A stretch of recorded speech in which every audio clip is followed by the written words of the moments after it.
Great.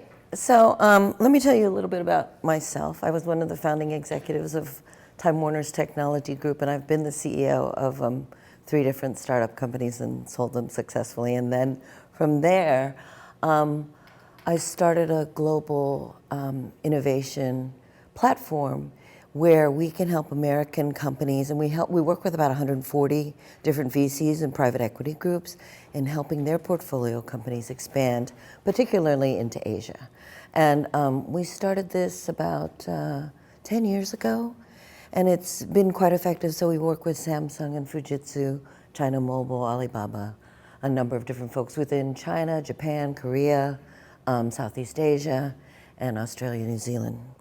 So in healthcare in particular, we have been working with several large groups. We can't name them due to confidentiality, but basically what we're doing to help accelerate innovation of healthcare companies like yourselves is to help build healthcare ecosystems.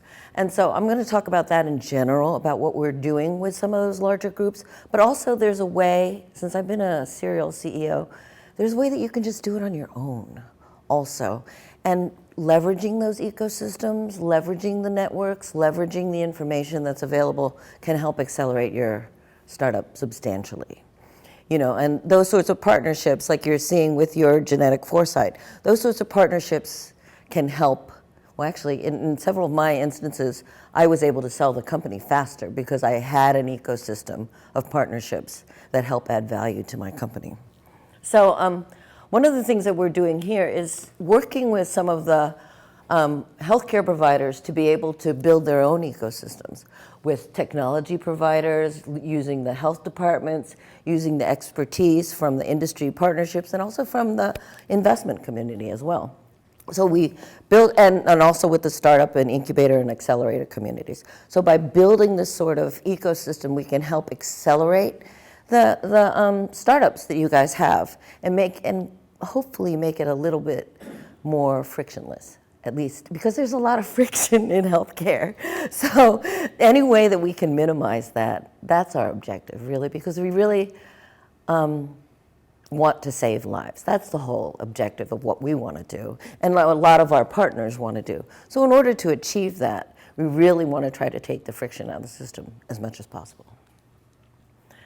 So this is sort of a diagram of the way that we look at the world and the way that we're working with family offices, with venture capital, with accelerators, incubators, technology partners, the Samsungs, the Fujitsus, the Panasonics of the world, to be able to help bring all those innovations not only through the healthcare system, but also to help them expand globally. And that's one of the key things that we think is very important with any healthcare solution. There's a lot of needs here in the United States, but the United States isn't the only place that has healthcare needs and very strong healthcare needs. So there are a lot of solutions actually that can be leveraged globally, and you can avoid a lot of the, how should I say, static that you get in the US market, in the US healthcare market.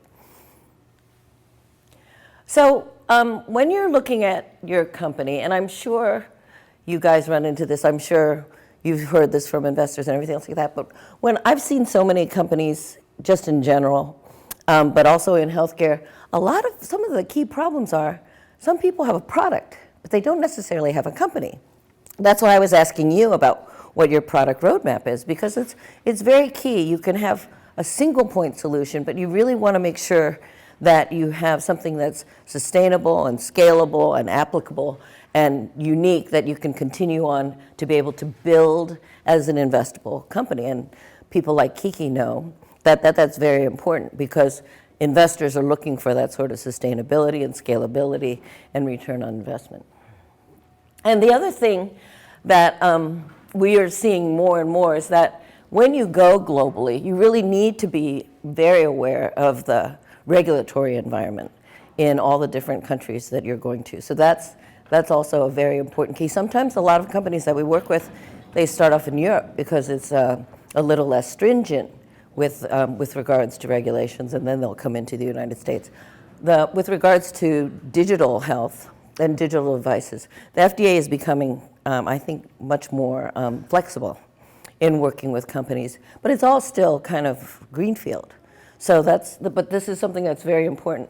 The other thing that we've been seeing is security is a big issue. And so we've been working with a lot of IoT security firms because around an average patient bed, there's about 8 or 10 devices that are not necessarily secured. And so there have been a lot of hacking issues and things like that with regards to vulnerability of IoT. And so those IoT networks and making sure that you have that security within your systems or your solution is very important. And then the other thing that I've noticed when we're talking to, in particular, healthcare entrepreneurs, is understanding the importance of the team, because not everybody is an expert in all the different areas that you need. So I thought that was very interesting in genetic foresight, that you have a good balance of the healthcare experts and the AI experts and the genetics experts. That's very important to be able to have a balanced team like that. That's another thing that investors find very, very important. And if you don't, one of the ways that I did it when I couldn't afford having all these people on my payroll is I would have them as a board of advisors, right? So you can have a technical board of advisors, a business board of advisors, medical expertise, certain areas, advisory board, things like that. And that helps to, 1, accelerate your credibility, 2, accelerate your source of funding, and 3, basically help kind of build your team in an inexpensive way. And so you can be able to do that. Now, what I'm going to talk about is breaking out that diagram that I had before is a lot of resources, and I made this presentation so that if anyone wanted to be able to, are you going to put up the presentation somewhere so if anyone wanted to use it, you could refer to it, and there's some names and information there. I mean, and it's by no means comprehensive, but at least it can give you ideas about where you can start to help accelerate the ecosystem for your company. And also, as investors will tell you, when you accelerate that ecosystem, that actually helps accelerate your value of your company as well by doing that. So going back here, there are so many different accelerators and incubators that are available now. And they're available in the corporate arena, like with Illumina or Johnson & Johnson, all the independent ones that everybody knows about, the Rock Health, the Techstars, the Plug and Plays, et cetera, et cetera. And then as they were talking about with KP, there's academic ones, which are all the usual suspects around here, UCSF, Stanford, which are all very, very strong. The one thing you do want to be cognitive of is sometimes there can be some bottlenecks there. So you want to be very careful about who you're talking to, what you're bringing to the party, and kind of really know your homework about who you need to work with within each of those areas so that you can sort of help self-promote and accelerate your position. Oh, yeah, that's right, because of the video camera. No, but I don't want to be on YouTube and Facebook, so I'm going to hide here.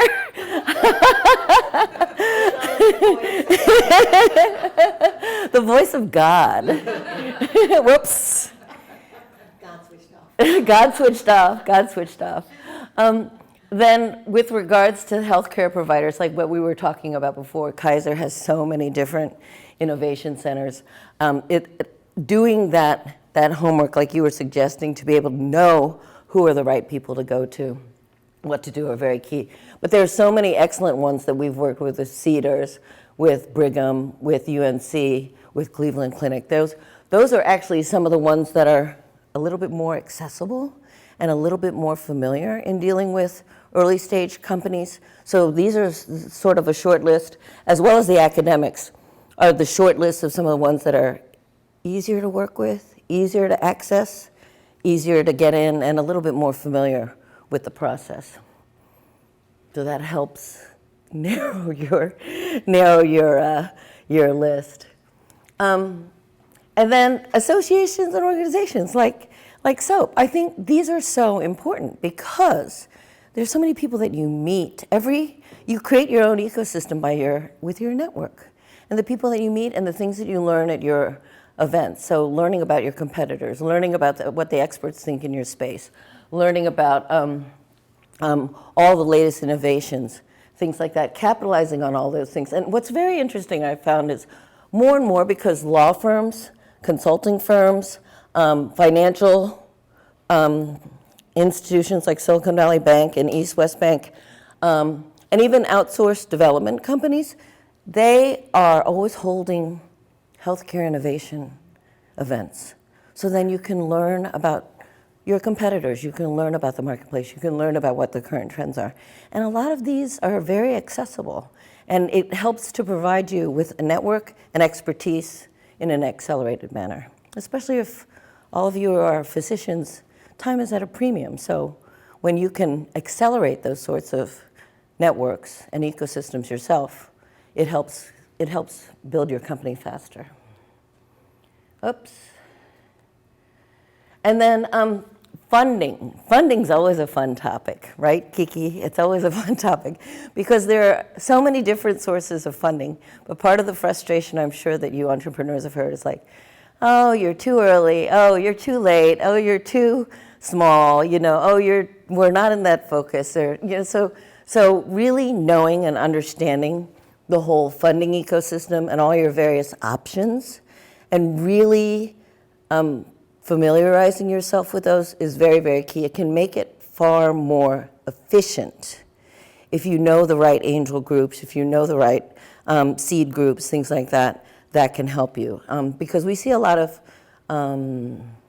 inefficiencies when people just go to a seed group that really isn't investing in healthcare, or they're investing in life sciences in your device company. It's just things like that where you really can save yourself and them a lot of times. And one of the areas that I found this to be particularly true in, which we were talking about earlier today, was the platforms, because there's so many crowdfunding platforms, right? So there's GoFundMe and Crowdfunder, and there's AngelList, and there's MedStarter. And one of the ones that I really like is called PropelX, because it really focuses on experts, entrepreneurs, and investors.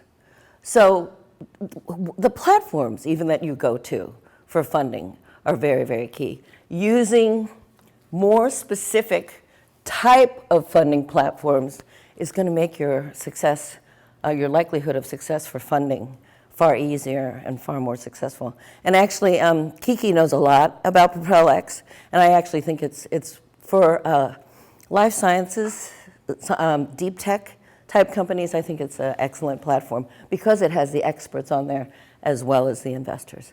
And you want that because GoFundMe is not necessarily going to be able to provide you with that sort of expertise that you need. And even as much as I love AngelList, they don't necessarily have that sort of expertise that's inherent and that you might want or you need. So, and the other thing, which I think, I don't know, entrepreneurs may find more and more, is that all the large technology providers that we work with, many of them are very interested in healthcare innovation because they know that it's a global problem and it's a global issue.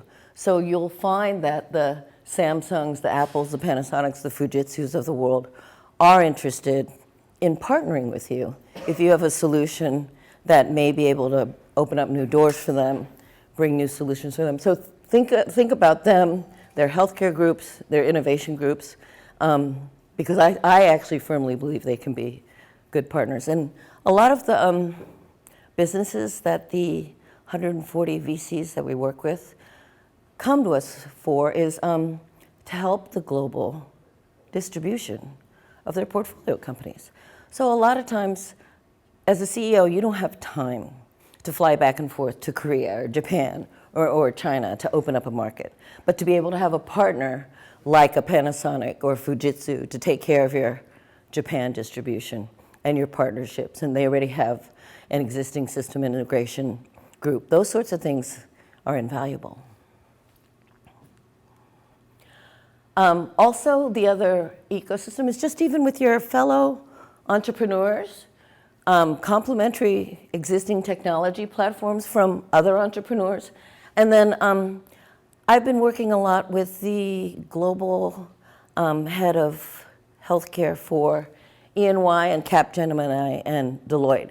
And they're always looking for solutions too, because they have a tremendous base of clients. But it's a very competitive area, and they also want to be able to have some of the newest technologies and latest technologies. So you'll find that even these sorts of resources are interested in partnering. So in summary, there are a lot of networks, associations, partners that you can build your own ecosystem.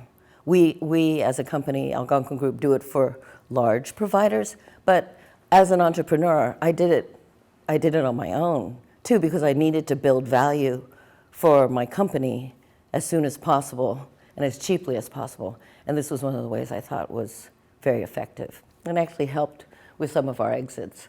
The other thing is the market expertise. We always modeled after successful case studies. Successful similar case studies, maybe in other fields and things like that, to be able to learn from people who were very successful, and then also the ones that were failures, to be able to learn from that sort of experience without you having to do it yourself is far valuable, and your investors appreciate it too.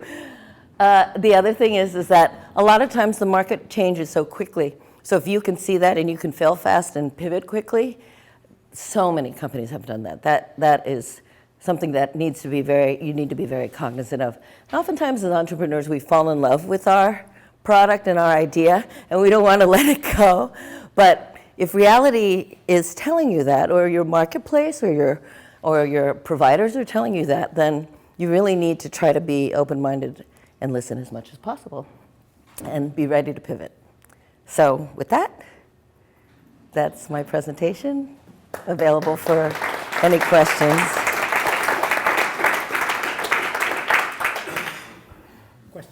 Questions? Ooh, no questions. Yes. Medical AI companies, what have you seen as the best way to access training data sets and, basically get access to that? Because when you're early, you don't have necessarily wherewithal and the resources to acquire it. Like IBM will just buy a business for their data. How have you seen that work for early stage companies? You know what? Because that's such a new area, I think that's where partnerships come in handy, very, very, very handy. And also even working with universities and other, I would say, other startups. Those sorts of things where you can have complementary capabilities and be able to access data that way is very, very beneficial. As a matter of fact, for your company, I know of several companies that you could partner with that strategically would add value, and they have data that's complementary to what you have and could add a lot of value to them and to yourself. So it's those sorts of things where it's a win-win. That, especially when it comes to data accumulation, I think is probably the most effective way to go. Again, partnerships. Yes? I just wanted to mention, in terms of knowing the venture ecosystem, there's another good book out there called Venture Deals by Brad Feld. Oh, Brad. And explains the venture game from an entrepreneur's perspective. So what the pressures are on a venture capitalist, what their parameters are, and what they're saying to you when they say certain things. Like we'll keep you in mind, or come back when we've got traction, or things like that. Well, yeah, and that, what else is true? Somebody asked the question here about, you asked the question about multiples versus strategic investment, and it does vary. It does vary substantially because the corporate strategic investors don't necessarily have the same demands for a financial return and multiples that a financial investor has. And so that's why I actually think a lot of times in healthcare, having that combination for your distribution, for acceleration and things like that is very helpful. Yeah, that's a good point. Yes? Thank you for your presentation. I appreciate it. So are you looking to work with smaller companies to match them up with these bigger companies? We usually work with companies that are venture funded, so usually Series A and later. So if you're in that category, I'm happy to talk to you. We have a lot of business, so I'm not necessarily looking for business. I'm looking more to help save lives and help healthcare innovation, honestly. So have you explored Africa? To tell you the truth, no. And the reason why, I think there's a lot of need there, but in healthcare innovation, at least from my experience,